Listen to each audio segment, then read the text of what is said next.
A deadly shooting north of the border in Canada now being declared a terrorist attack.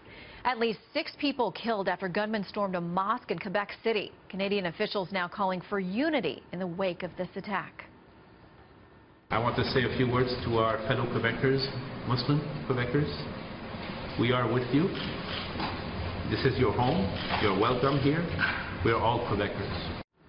Rick Leventhal is live in our New York newsroom with more. All right, Rick, what do we know so far about the attack?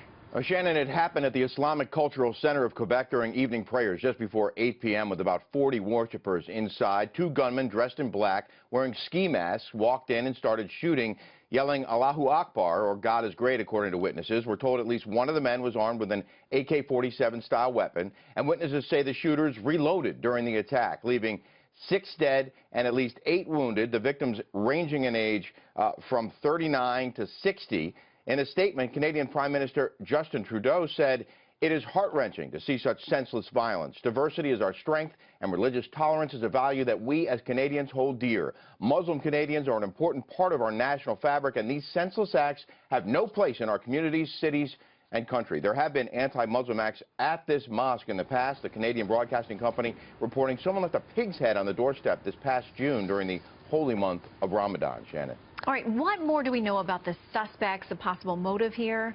Well, police holding a news conference right now, but not giving us a lot of information. There has been a lot of chatter on Twitter about the shooters' possible identities, but the Canadian officials only telling us right now they're in their late 20s to early 30s, not even releasing the ethnicity of the men involved. Some witnesses say at least one of the shooters spoke with a Quebecois accent, a heavy French dialect suggesting that he was local.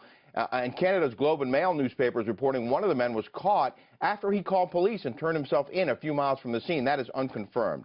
The attack has prompted increased security outside mosques here in the U.S., including in New York City, where the NYPD has deployed heavily armed critical response command teams for what it calls extended tour coverage. Of course, Canadian authorities said this weekend they would welcome refugees from Muslim countries after President Trump suspended the U.S. refugee program because of security concerns. No word if this shooting might be connected to that. All right, Rick Leventhal with the latest. Thank you, Rick. Sure.